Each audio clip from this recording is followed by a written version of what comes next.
안녕하세요. 동만남 대림입니다. 반갑습니다.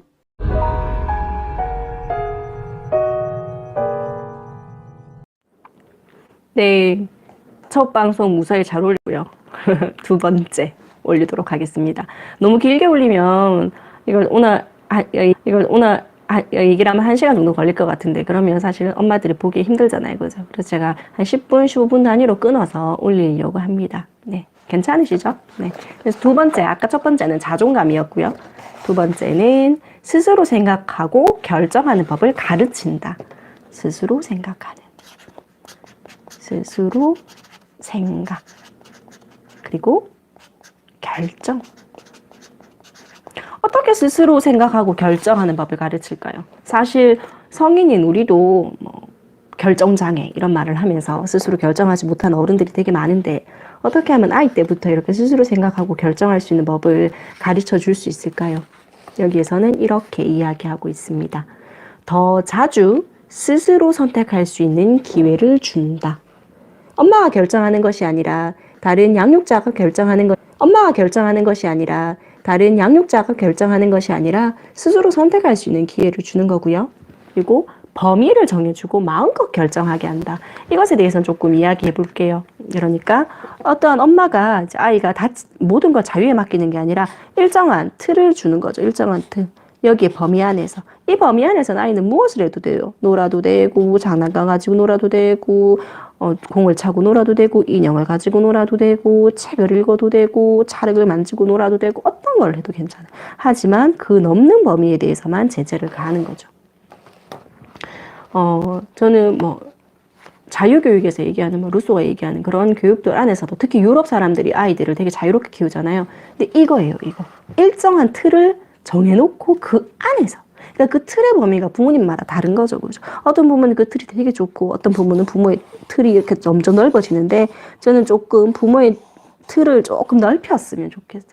부모의 틀을 넓히셔서 아이가 자유롭게 안에서, 어떻게 보면 부모님이 다 하고 있는 거지만 해선 안 되는 것과 해야 되는 것을 구분해주고 아이 위험에서 지켜주고 있는 거지만, 아이는 스스로 그 안에서 주어진 것들에 대해서는 자유롭게 선택할 수 있도록 범위를 정해주고 마음껏 결정할 수 있도록 해주면 좋겠습니다. 네, 그런 이야기를 하고 있고요. 그리고 잘못된 선택에 따른 결과를 경험하게 합니다. 내가 어떠한 선택을 했을 때 우리는 어른이다 보니까 아이가 이렇게 하면 이런 결과가 나오자는 걸 미리 예측하고 못하게 다 막아버리잖아요. 근데 그걸 아이를 위해서 그렇게 잘못된 결과가 나올 거란 걸 알지만 그런 불편함을 부모가 참아주어야 한다는 거죠. 그리고 그것의 잘못된 선택의 결과를 경험하게 해서 다음엔 그렇게 하지 않도록. 이게 정말 힘든 것 같아요. 근데 아이의 실수를 부모가 해결해 주지 않는다라고 말하는 부분이 나오는데요. 여기선 리사의 이야기를 하고 있습니다. 리사는 도시락을 놓고 왔다고 전화한 딸에게 배가 고파서 어쩌지? 지금 도시락을 가져다 줄 수 없단다. 집으로 돌아올 때까지 내가 방법을 찾아보렴 이라고 이렇게 다정하게 말을 하고, 오후 수업이 끝날 때 데리러 갈 때까지 아이가 배고팠을 거예요. 하지만 그 도시락을 가져다 주러 달려가진 않았다고 합니다. 얼마나 힘들겠어요, 그죠? 우리 한국 엄마들이 안 되는 거, 한국 부모님들이 안 되는 거, 배고프잖아. 애가 얼마나 배고프겠어. 라고 하면서 막 열일 제쳐두고 막 도시락을 갖다 주러 간다. 뭐를 가져다 주러 간다. 숙제를 만약에 두고 간다면 그 숙제를 가져다 주러 간다. 이거 안 된다는 거죠. 안 된다는 거죠. 왜? 그 실수를 스스로 해결할 수 있도록 해주는 기회, 배움의 기회를 엄마가 빼앗아서는 안 된다. 부모가 빼앗아서는 안 된다는 거죠. 아이는 부모를 통해 끈기 있게 노력하는 자세를 배웁니다. 실수를 통해서 더 나은 결정을 하도록 부모가 모범을 보여주어야 합니다. 자신이 실수했던 경험을 이야기하고 그 실수로부터 얻은 교훈을 가르쳐 줍니다. 한 가지 문제를 해결하기 위해서는 몇 번이고 시도하도록 격려해 주고요. 아이의 끈기에 대해서는 상을 주거나 칭찬해 주어야 합니다. 자신이 스스로 실수에 대해 신중하게 대처해야 되고, 아이는 부모의 말뿐 아니라 자신의 행동을 통해서도 많은 것을 배웁니다. 아이가 좋은 결정을 했다면 상을 주거나 칭찬을 합니다. 그리고 부모는 공감과 지지를 보여주어야 합니다. 부모에게 때로는 아이가 문제를 해결해 달라는 것처럼 보이기도 합니다. 그러나 그것은 문제를 해결해 달라는 게 아니라 부모에게 공감과 지지를 그랬구나, 이런 문제가 있구나, 너 잘할 수 있어, 여울아 너 잘할 수 있어 라고 지지해 주는 거죠. 넌 이 문제를 잘 해결해 줄 수 있어 여울아, 이렇게 말하는 게 지지겠죠. 그래서 고통을 피하게 하려고 안달난 바람에 너무 빨리 답을 제시해 주면 안 됩니다. 근데 저는 잘 안 돼요. 제가 잘 안 되는 것 같아요. 제가 막 지금 얘기하는 이 스스로 생각하고 스스로 결정할 수 있는 이걸 제가 못 해주고 있는 거예요. 제가 막 다 해주고 있는 것 같아요. 제가 더 성장해야 될 것 같습니다. 다른 책의 이야기를 또 좀 하고 있어요. 사랑과 원칙이 있는 자녀 교육의 공저인 짐 페리라는 분이 자녀의 문제를 해결하기 위한 5단계를 권장해 줍니다. 첫 번째, 공감해 준다. 스스로 문제를 해결할 수 있을 만큼 똑똑하다고 말해준다. 해결책을 제시해도 좋은지를 묻는다. 그러니까 엄마가 해결책을 제시해주고 싶을 때, 아빠가 해결책을 제시해주고 싶을 때 엄마가 좋은 해결책이 있는데 이 엄마의 생각은 이런 생각인데 말해줘도 될까라고 얘기를 한 다음에 얘기해줘란 얘기네요. 각각의 해결책에 따른 결과를 예측한다. 이것에 따라서는 이런 결과가 나올 것 같고 이것에 따라서는 이런 결과가 나올 것 같네. 그리고 마지막으로는 문제 해결 여부와 방법을 스스로 결정하게 해주는 거죠. 이런 5가지 방법이 있네요. 공감해주고 스스로 문제를 해결해 줄 수 있다고 말해주고 해결책을 제시해줘도 좋을지 한번 물어보고 그리고 그 해결책에 따른 결과를 예측해주고 그리고 마지막으로 스스로 결정할 수 있도록 기회를 주는 거죠. 내면의 소리에 귀 기울이게 한다. 내면의 소리를 귀 기울일 수 있도록 이건 사춘기 아이들에게도 좀 중요한 것 같아요. 즉각적으로 사고하고 즉각적으로 행동하는 것이 아니라 너 마음에선 어떻게 이야기하고 있는 것 같아? 라고 내면의 소리를 한 번 더 물을 수 있도록 이렇게 말하고 있습니다. 이렇게 마지막으로 정리를 해주고 있는데요. 현명한 결정을 내리도록 도와주는 8가지 질문이 있다고 합니다. 첫 번째, 이럴 때 다른 아이들은 어떻게 했을까? 두 번째, 내 행동은 어떤 결과를 가져올까? 세 번째, 내 선택으로 인해 다른 사람들은 어떻게 될까? 보편화시켜 보는 거네요. 네 번째, 내가 가장 이로운 결정이니? 내게 가장 이로운 결정이? 자신을 먼저 생각할 수 있도록 도와주는 또 질문이네요.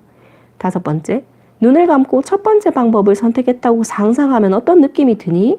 또 눈을 감고 두 번째 방법을 선택했다고 상상하면 어떤 느낌이 드니? 여섯 번째, 왜 그렇게 결정했니? 일곱 번째, 이번 일을 통해서 무엇을 배웠니? 여덟 번째, 다음에 같은 일이 생기면 넌 어떻게 할 거니? 이렇게 우리 부모로서 아이에게 질문할 수 있는 8가지 질문법을 이렇게 또 가르쳐 주네요. 그럼 세 번째는 그냥 연결해서 할게요. 합리적이고 책임감 있는 아이로 키운다.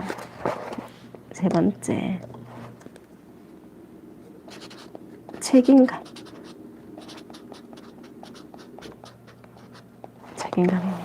책임감. 합리적이고 책임감 있는 아이로 키운다. 우리는 공주병을 조장하는 시대에 살고 있다라고 이야기를 하네요. 공주병을 조장하는 사회에 살고 있다고 저자는 이야기하고 있네요. 애정을 대신한 선물이 아이를 망친다. 정말 특히 맞벌이하는 부모님들이 하기 쉬운 잘못이죠, 그죠? 그냥 이렇게 사랑하는데 하는 시간이 없으니까 가가지고 아이가 원하는 선물은 모두 사준다. 아이가 가질 수 있는 건 모두 사준다. 이건 정말 아이를 망치는 거예요, 정말로. 자신의 방에 들어갔을 때 자신보다 더 많은 장난감, 어디 쓴지도 몰라서 쏟아져 나오는 장난감보다 아이는 부모님과 함께 장난감이 하나 있더라도, 아니 장난감이 없더라도 부모님과 함께 노는 그 시간을, 그 사랑을 더 필요로 하는 것이지 선물이 절대 부모를 대신해 줄 수는 없습니다. 아이가 자존감을 발전시키기 위해선 부모의 사랑이 필요하며 부모를 통해 만족 지연 능력을 배운다. 아까 제가 이야기했던 만족 지연 능력이 또 나오네요. 이는 근면성과 인내심을 나타내며 역경이 닥쳤을 때 약물이나 알코올에 기대지 않도록 한다고 합니다. 부모가 넘치게 사랑한다고 해서 자녀를 망치지는 않는다. 관심과 사랑, 애정을 준다고 해서 이를 당연시하는 아이로만 자라는 것은 아니다. 하지만 물질적으로 해주는 것은 그렇지 않다라고 얘기합니다. 여기서도 얘기하네요. 장난감이나 게임기는 부모를 대신해주지 못한다. 영상은 부모를 대신해주지 못한다. 그러면 어떻게 하면 바람직한 애착을 형성할 수 있느냐? 육체적으로나 정서적으로나 끊임없이 보살펴주는 사람이 필요하다. 함께 시간을 보내고 생각과 느낌을 물어봐주고 어떤 느낌이 들어? 어떤 생각이 드니? 부모가 아이를 얼마나 사랑하는지를 보여주어야 한다. 친구가 되기보다는 부모 역할에 충실해라. 친구 같은 부모 좋긴 좋은데요. 그래도 친구 같은 부모는 부모 역할을 충실히 한 다음에 플러스 알파로 친구의 역할을 해주는 것이지 친구가 되기 위해서 진짜 해야 되는 부모의 역할을 내려놓으면 안 돼요. 베키 부부는 많은 규칙을 정하고 규칙을 지키지 않으면 어떤 벌을 받게 될지에 대해서 아이에게 이야기해 주었다. 하지만 아들 케빈은 규칙을 모두 무시했고 아무런 벌을 받지 않았다.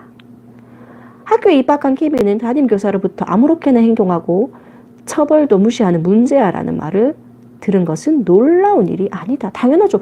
부모님이 어떠한 일을 하고 그러한 규칙을 지키는 것을 한 번도 보여주지 않은 아이가 학교를 갔을 때 당연히 말을 안 듣죠. 자기 하고 싶은 대로 하는데. 문제 부모는 있지만 문제 아이는 없습니다. 그죠? 부모가 그렇다고 그 아이를 사랑하지 않는 건 아니고요. 양육의 방법이 잘못되었다는 것을 몰랐기 때문에 그렇겠죠. 그죠? 그래서 이 채널 많이 들으시고 아이를 키우는 엄마 아빠들에게 이 채널 많이 홍보해 주세요. 홍보해 주시고 그리고 좋아요와 구독하기는 사랑입니다. 그죠? 눌러주시고요. 규칙을 정하는 건 부모가 아이의 행복과 안전을 주의를 기울인다는 표현이다. 경계가 명확해야 아이는 안정감을 느낀다. 이렇게 표현하고 있습니다. 여기 이렇게 말하고 있어요. 가르쳐주는 사람이 전혀 없었기 때문에 자기가 하고 싶은 대로 행동하는 것을 당연하게 믿고 잘하게 된다는 거죠. 그렇게 해서는 안 되겠죠. 그리고 아까 또 나왔던 이야기가 또 한 번 더 나오고 있습니다. 아이 대신 책임지지 않는다. 아이 대신 책임지지 않는다. 그리고 노력해서 얻는 기쁨을 가르친다. 그 노력해서 얻는 기쁨을 가르치기 위한 좋은 방법으로 저축을 하게 합니다. 저축을 하게 하고 무언가를 가지고 싶다고 할 때 그것에 대한 가격과 그것을 가지기 위한 돈을 어떻게 모을 것인지 어떻게 저축할 수 있는지를 저축해서 그 저축한 돈으로 그러한 물건을 살 수 있도록 하는 그런 방법을 쓰는 거죠. 이것은 자녀에게 금전에 대해서 경제에 대해서 가르치기 위한 좋은 방법이고 더 센 필셈을 할 수 있는 나이가 되면 간단한 금전관리법을 배울 수 있도록 해주는 겁니다. 돈은 물이 틀면 철철철 나오는 것이 아니라는 자원이 제한되어 있다는 것을 알게 해야 합니다. 돈의 가치를 이야기할 수 있도록 해줘야 되겠죠. 그래서 만약 이런 것들을 가르치지 못하면 어린이 되어서 필요하다고 그냥 사는 거죠. 자신의 갚을 능력에 대해서 생각도 안 해보고. 집안일과 봉사활동을 함께 하게 합니다. 어렸을 때부터 뭐 숟가락을 같이 놓게 한다거나 자기가 놀았는 장난감, 자기가 읽었는 책은 정리하게 한다거나 아이가 할 수 있는 간단한 일들을 함께 해준다. 아이가 조금 더 크면 함께 봉사활동을 가는 것도 참 좋은 교육이겠죠. 그리고 경험을 통해서 만족 지연 능력을 길러준다. 만족 지연 능력은 정말 모든 책에서 다 하는 이야기가 나오고 있는 것 같아요. 만족 지연 능력. 만족 지연 능력을 가질 수 있도록 해준다. 그러면 책임감 있는 아이를 위해 심어주어야 할 10가지를 한번 읽고 마무리하겠습니다. 가치관과 도덕심, 만족 지연 능력, 행동에 따른 결과를 예측하고 이해하는 것, 다른 사람에 대해서 공감하는 것, 근면한 것, 기꺼이 결과를 대면하는 자세, 실패로부터 교훈을 얻는 능력, 실수에 대해 책임을 지려는 자세, 부정적인 의견에 대한 관용, 좌절을 이겨내는 능력이 있습니다. 이렇게 두 번째 시간 마치고요. 곧 세 번째 시간 올릴게요.